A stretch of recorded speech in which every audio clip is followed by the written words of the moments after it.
Here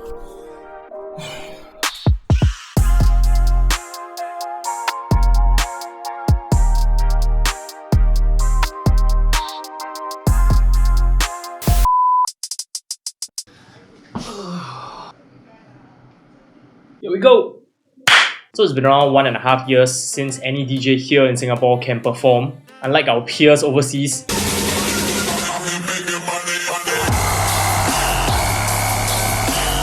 Which are having the time of their life. So let us pray for the situation to get better here so we can go back to the clubs to perform for you guys and maybe get a drink or 2 or 3. What's up guys, it's LeNERD. Welcome to another video. Today we go through 5 mistakes to avoid in club DJing. Alright, we're gonna start off with the first one, which is the most common. Don't just play popular songs all night. So as good DJs, we all want to rock the crowd and hit the nightly KPI.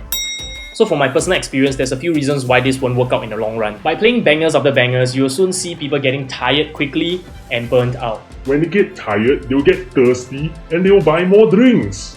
Yeah, true, but they might just leave the club altogether. So unlike a festival set, a club set is way longer, so pacing is very important, as well as programming new songs in between popular songs. Balance is key. The ultimate goal of the DJ is to keep everyone on the dance floor all night, and if they need a drink or a smoke break, music fatigue should not be one of the reasons. This will ensure that they'll be more excited to rush back into the dance floor once they're done with their drink or smoke break. This way you can expose your regulars to new sounds as well as attract new audiences. Though playing new songs might not get you the most hyped reactions, it serves as a good break as you slowly build your set back into more familiar territories. I spoke a little bit about how we can use low energy songs to elevate high energy songs in my previous video.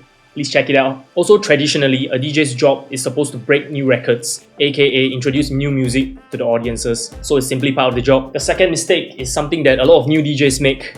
That is to steal the limelight away from the headlining act or the headliner DJ. I'm very lucky in a sense that I have great senior DJ colleagues in Zouk Club Singapore that educate me on how to open for big headliner acts or headlining DJs.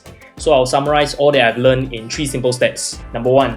Do research on the headlining act. This one's pretty straightforward. There's so many resources nowadays to help you with your research. Simply don't play any songs by the headliner and any songs that they will usually play in their sets. Number 2. Fill up the dance floor but no hands up. Your job as the opening DJ is to build the dance floor and get everyone into the mood to be ready for the headliner DJ. Play songs that are in theme and will lead nicely into the headlining DJ's set. If people start getting too excited and start jumping or putting their hands up in the middle of your opening set, you might just be inserting too much energy with your song selection.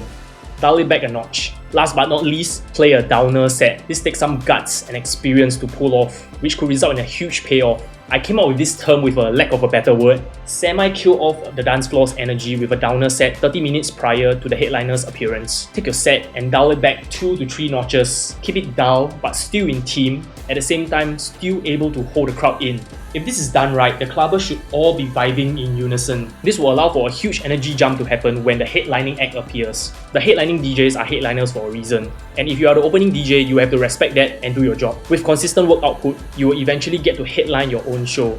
So don't steal the limelight. If you have gotten some value so far, smash like. Now let's continue with the rest of the video. Oftentimes as a resident club DJ, people do not come to the club to watch you play. Rather, they come to have a good time and hang out with their friends. Things can get really unpredictable in clubs. A VIP might show up unannounced, a fight might suddenly break out, or the crowd might just be more dull on certain days, etc. So you have to be versatile yet prepared. The solution is to make multiple mini sets. For the best case scenario, if you manage to create a dope selection of songs one night while DJing on the fly, please remember to save it. Who knows, one day you might find yourself getting a little bit too tipsy one night, and these mini sets could save your night. The 4th mistake on our list is to lose command of the DJ console. So when you DJ from time to time, regular clubbers or your boss will invite some people up to the DJ console, add to the mood, dance around with you. It's your job to make sure everyone in the console behaves cordially. If they start getting too rowdy and start causing a commotion, you have a few options. You can either ask them to politely leave, or you can inform your boss to ask the person to stop the unruly behavior, or you can simply call a bouncer to sort the person out. Or worst case scenario, you can just bounce the person out. And here we go, the final mistake a DJ can make is to get way too tipsy.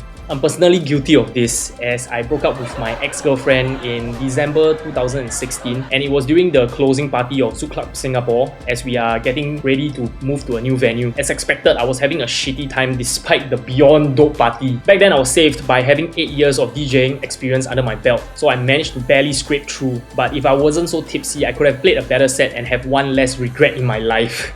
Stay professional, my friends. So that's it. Those are the 5 mistakes to avoid in club DJing, in my opinion. So if you disagree with it, please let me know in the comment section below, because art is subjective, you know. So it's definitely good to have a discussion about it. And if you agree, I hope this video can make you a better DJ in the days to come. So don't forget to like and subscribe, and I'll see you in the next video.